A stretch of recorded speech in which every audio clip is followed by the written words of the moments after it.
Hey, it's Chris. With the new iPhone coming out in September, I figured that this was the perfect time to do an 11-month real-world update on the iPhone 7 Plus because not everybody's gonna get that new iPhone. A lot of people are gonna be looking to get the last generation of iPhone, which is gonna be this guy. So in this video, I'm gonna be talking mostly about the new features that were introduced with this model and how those worked in the real world. I'm also gonna be ending this video by talking about how iOS 11 works on the 7 Plus. That means I'm gonna be talking about the infamous lack of a headphone jack, the Taptic Engine home button, the battery life, that funky stereo speaker setup, the design, the dual camera system, and more. And I'm gonna save talking about the camera and iOS 11 until the very end, so stick around for those, because with iOS 11, it's kind of like this is a totally different phone than the one that actually launched almost a year ago. Today's video is brought to you by the sales of my new book, From You to YouTuber. So if you wanna support this channel, go ahead and click on the link down in the description and pick up a copy for yourself or maybe for a friend. And hey, if you're looking for the best deal on the iPhone 7 Plus or any of its accessories, I'll have that link down in the description as well. Let's start things off by talking about battery life because it's actually been kind of disappointing for me on the iPhone 7 Plus. Now, I'm a heavy user, probably more than most people, but I end every single day in low power mode, which automatically kicks in at 20% battery life, trying to tweak some settings and save as much of that battery as possible. Now, can I get through a whole day on one single charge? And the answer is yes, but sometimes just barely. While we're at it, I really wish that charging happened a lot faster on the iPhone 7 Plus. When I look at something like the OnePlus 5 with its dash charging, it just puts the iPhone 7 Plus to shame. At the end of the day, the battery life is completely usable, it works, but it's not optimal. Next up, let's talk about that headphone jack, or the lack of a headphone jack, actually. I can't believe that this was ever a big deal, like a huge controversy. It's gone and I don't miss it, and the reason I don't is because of Bluetooth. When it comes down to it, I'd rather listen to music, movies, podcasts wirelessly. I mean, you can even convert the popular Audio-Technica ATH-M50Xs to Bluetooth using a little adapter, which might be coming out in a new video soon, but I'll leave the link for you guys down in the description anyways. But seriously, the only time that I use that dongle is in my car. That's it. Here's my thoughts on this. iPhones are meant to be premium devices, and wireless is a premium experience. So if you don't want to pay for a premium experience, whether it's an iPhone or wireless headphones, then maybe the iPhone isn't the right kind of thing for you. I mean, there are tons of budget, really awesome Android devices out there with headphone jacks. I have to take a second and mention the design of the 7 Plus because I'm kind of sick of it. It's nice and all, but it's basically been the same thing since like 2014.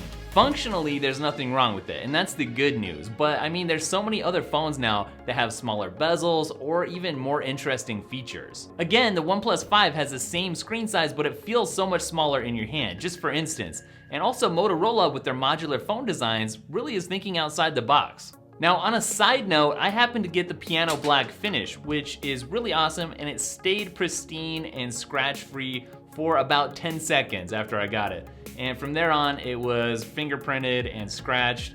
And you know, granted, it lived in a case for most of its life, but still, if you're looking at this, I'd probably say maybe look at the matte black design instead. All right, let's talk Taptic next, as in the Taptic Engine on the home button, which some people really said that they didn't like, but to be honest, I like it. It's pretty cool. There are 3 different settings that you can adjust for more or less feedback, and to be honest, I really like the third option the best because the more feedback, the better, but actually it's kind of loud. So you definitely notice it when you press it. So for that reason, I usually keep it set at setting 1 or 2. When the 7 Plus launched, it came with the new stereo speaker setup, and stereo has to go in air quotes because it's not really stereo like you would traditionally think of stereo. What it is they amplified the earpiece on one side of the phone. And actually it's pretty nice when you're looking at like a YouTube clip or something because you're getting a balanced sound coming at your face, which is pretty cool. The 7 Plus is water resistant, which is great in theory. It's not something that in the real world I ever had to test out, thankfully, I guess. The screen on the 7 Plus is all right. If you weren't comparing it side by side next to a bunch of other phones, then you probably never think twice about it. But I'll go ahead and tell you that it could be brighter, and I've seen comparably priced phones with screens that had their colors pop a lot more. But this is the kind of thing that you're just likely to be happy with and never give a second thought to out in the real world. I've got no complaints about the A10 processor sitting inside this guy. It's been a workhorse, it's handled everything I've thrown at it over the last year, and power and speed were never things that I could complain about on the 7 Plus. Alright, so now we get to the cameras. This is a big feature for a lot of people, and there's tons of camera tests floating around out there, comparisons, all kinds of stuff. I've made several myself, so go watch those if that's what you want to see, but right now I'm just going to talk about practical,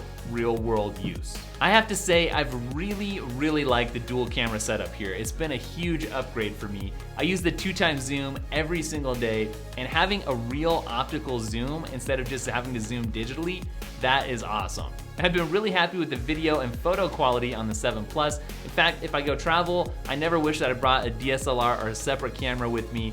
It's just been that good. And I am excited though about the new Moment V2 lenses, which fit on the back of the camera. So I'll have a video about those coming out. That's gonna make things even better with an already great camera. So I'll make sure to have those linked up down in the description. Now on the front-facing camera, the selfie cam, I have to say that I've been a little bit disappointed with the quality. Again, if you're not sitting there comparing it to other cameras, you probably would think no big deal, oh that's pretty good. But honestly, some other phones, and I've done some comparisons, I'll link those down in the description, have been a little bit better. They've wowed me a little bit more. And now we get to iOS 11 on the iPhone 7 Plus, and like I said, you know, all the reviews previously of the iPhone 7 Plus didn't include this. So this is maybe a little bit of new ground here. Let's start off the iOS 11 discussion with the redesigned control center. I actually don't love the look of it, but functionally it's great. You can long press buttons for more options, which is cool, and so is the option to add customized buttons. It's also cool that you can easily record the screen now and mark up your screenshots, both of which are really genuinely useful features. Siri's also a little bit smarter now, and one of the things that it can do is translate phrases into other languages for you. Like, I don't know, Siri, translate "Where's the bathroom? I have to go right now. It's an emergency" into German. Wo ist das Bad, das ich jetzt tun muss? Es ist ein Notfall. There's also several new photo effects which are fun to play around with. I think that the bounce effect is probably my new favorite.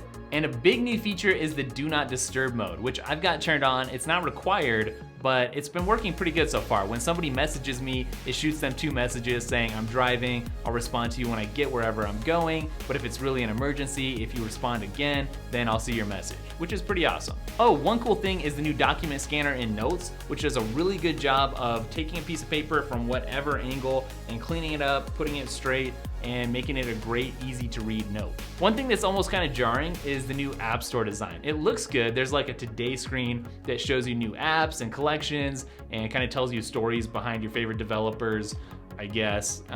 But whether or not it actually helps you discover new apps that aren't just featured, I don't know, that'll be kind of something to see. One thing that's different is that there's finally a QR code reader built into the camera. That's been missing for a long time on the iPhone, and that's actually already come in handy several different times. All right, so I think that's it for this video. If you're looking for my recommendation, should you buy this phone, then yeah, I mean, there's nothing that would hold me back from recommending it to you.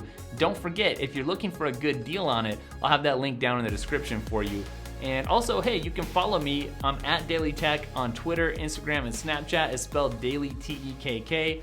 And I'll catch you guys in the next video. Later.